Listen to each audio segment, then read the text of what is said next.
Dalam video kali ini, saya akan membahas tentang etika menurut Perjanjian Baru. Sebagaimana kita tahu bahwa etika memiliki peran yang sangat penting dalam kehidupan manusia, baik dalam konteks individu maupun dalam hubungannya dengan masyarakat dan agama. Dalam konteks Perjanjian Baru, konsep etika mempunyai hubungan yang berkaitan erat dengan pedoman bagi umat Kristen.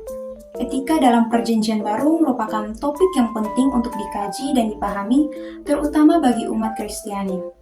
Perjanjian Baru yang terdiri dari kitab-kitab Injil Sinoptik, Kisah Para Rasul, surat-surat Paulus, dan kitab-kitab lainnya memberikan ajaran moral dan etika yang menjadi pedoman bagi kehidupan orang percaya.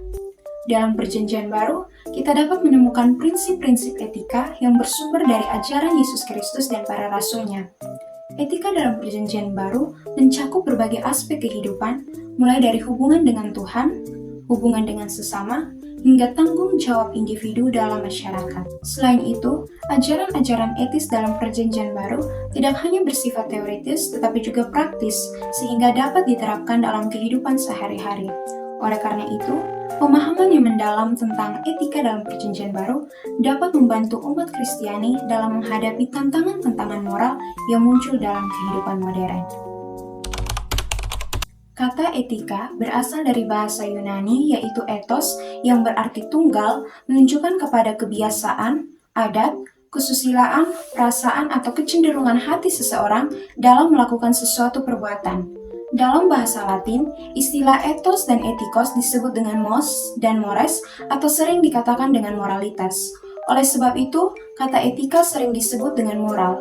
Dalam Kamus Besar Bahasa Indonesia secara umum, etika mempunyai arti sebagai ilmu tentang apa yang baik dan yang buruk, dan tentang hak serta kewajiban moral atau yang biasa kita sebut dengan akhlak, dan menunjukkan juga tentang kumpulan asas atau nilai yang berkenan dengan akhlak mengenai nilai benar dan salah yang dianut oleh suatu golongan atau masyarakat tertentu.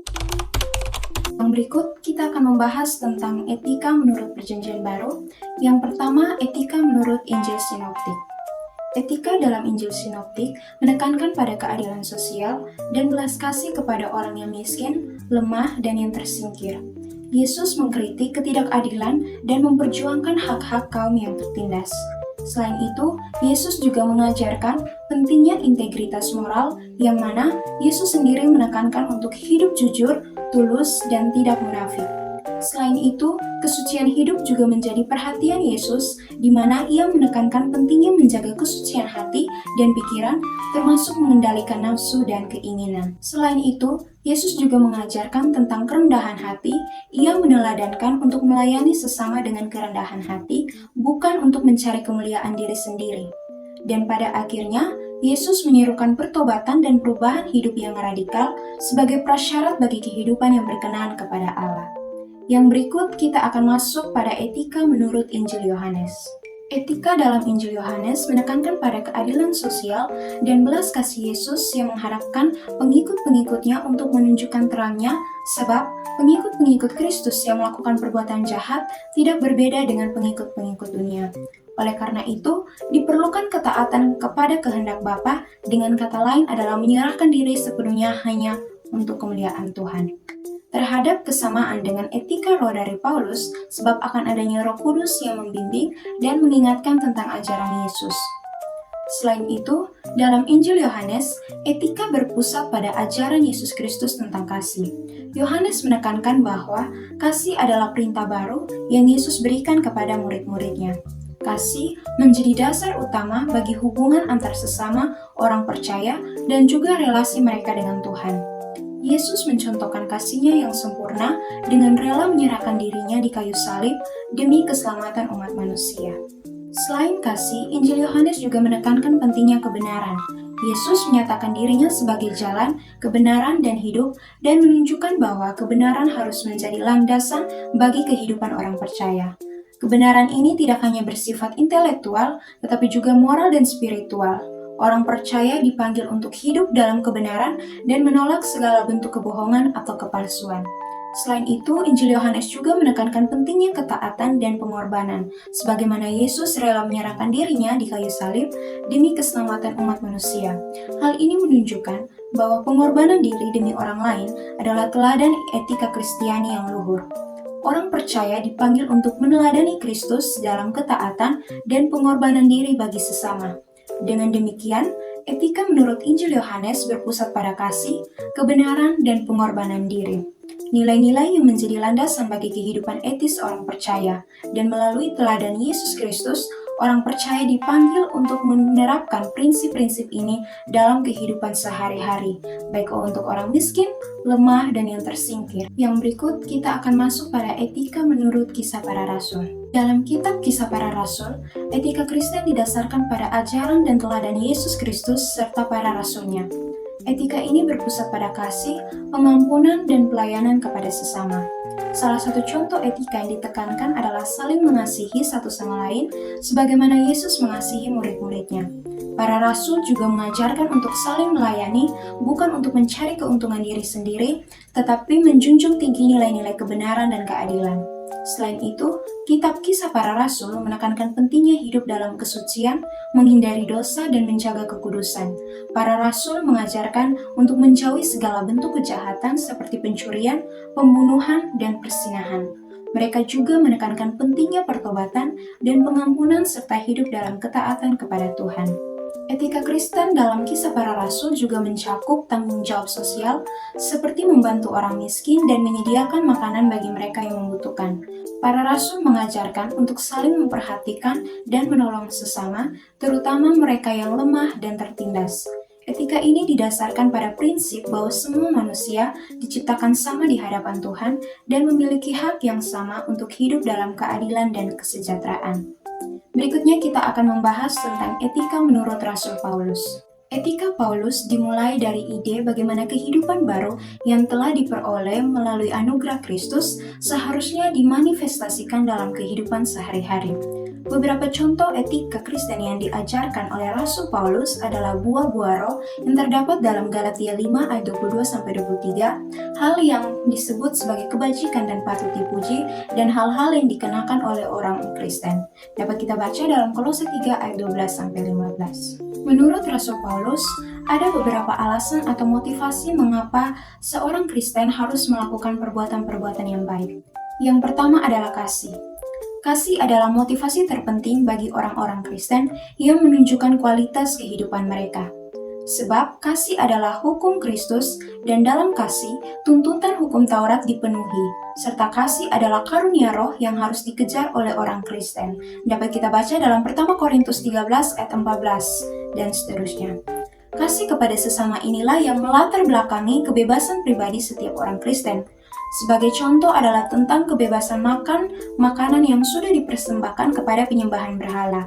Paulus dengan tegas menyatakan bahwa larangan memakan makanan tersebut bukan agar keselamatan hilang, tetapi agar tidak menyinggung perasaan orang Kristen lainnya. Dapat kita baca dalam Roma 14 ayat 2-4. Yang kedua, meneladani Kristus.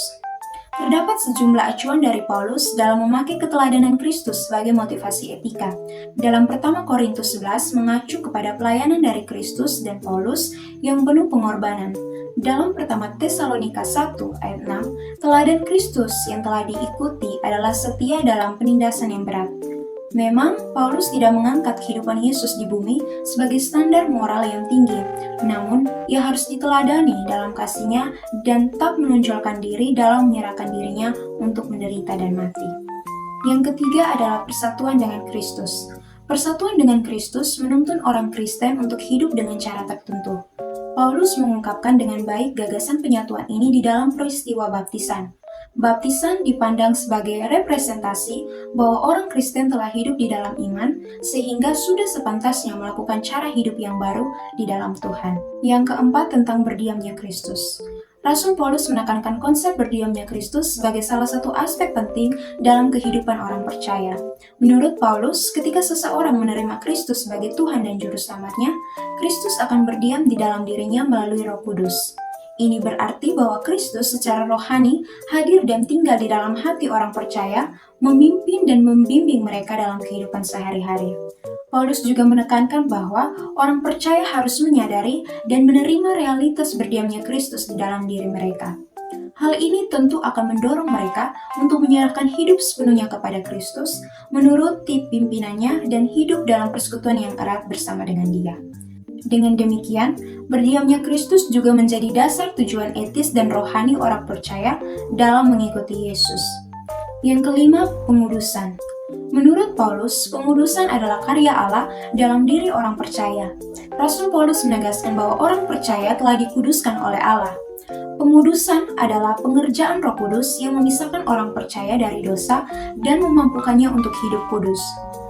Pengudusan bukanlah sesuatu yang terjadi sekali saja, melainkan sebuah proses yang terus-menerus terjadi, di mana orang percaya harus aktif menyerahkan diri kepada Allah dan berjuang melawan dosa.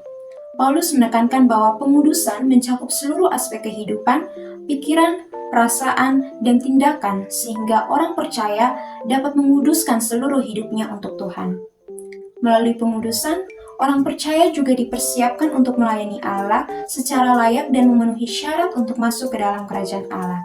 Dengan demikian, dalam etika yang diajarkan Rasul Paulus mengenai pengudusan merupakan karya Allah yang fundamental dalam membentuk kehidupan orang percaya agar dapat hidup kudus dan melayani Tuhan dengan sepenuh hati. Yang berikut, kita akan masuk pada etika menurut surat-surat lainnya. Yang pertama, etika menurut surat Ibrani.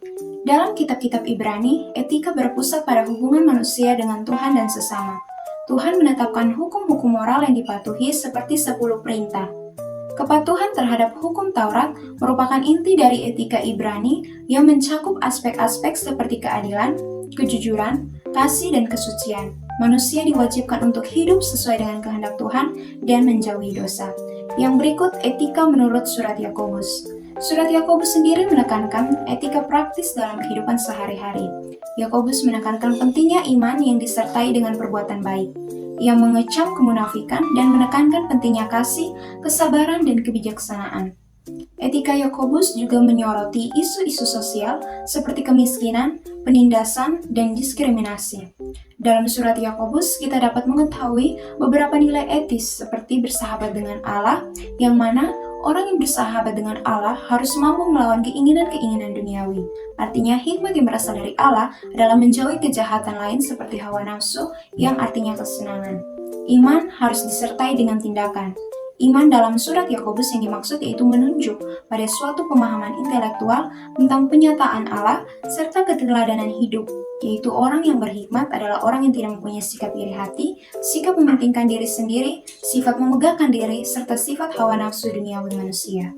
Yang berikut etika menurut surat Wahyu. Dalam kitab Wahyu, etika berfokus pada akhir zaman dan perjuangan antara kebaikan dan kejahatan. Wahyu menyerukan umat manusia untuk setia kepada Tuhan dan menolak penyembahan berhala serta kekuatan jahat. Etika dalam kitab Wahyu menekankan pentingnya ketekunan, kesetiaan, dan pengharapan akan kemenangan Tuhan atas kejahatan di akhir zaman. Dan yang paling mencolok dalam kitab Wahyu adalah tentang panggilan untuk bertobat dan bagaimana kita dapat berjuang untuk meraih kemenangan di dalam Yesus Kristus sebagai juru selamat umat manusia dan peringatan akan bahaya menjelang akhir zaman. Pada intinya, dalam Perjanjian Baru menekankan pentingnya etika yang harus dimiliki oleh seorang Kristen. Etika Kristen dalam Perjanjian Baru mencakup prinsip-prinsip moral yang diajarkan oleh Yesus Kristus dan para pengikutnya. Prinsip moral yang ada di dalamnya meliputi kasih, pengampunan, keadilan, kesetiaan, dan integritas. Etika dalam Perjanjian Baru memberikan makna hidup bagi seseorang yang dimana dalam menjalani kehidupannya harus sesuai dengan ajaran Kristus, bertindak dengan cinta dan hormat terhadap Tuhan dan sesama, serta menjalankan kehendak Tuhan dalam segala hal.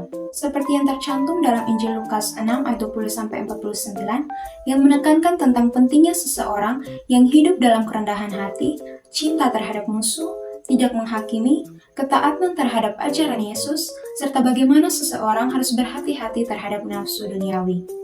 Etika Kristen dalam Perjanjian Baru juga mencerminkan iman melalui tindakan yang didorong oleh kasih dan pengabdian kepada Tuhan serta sesama.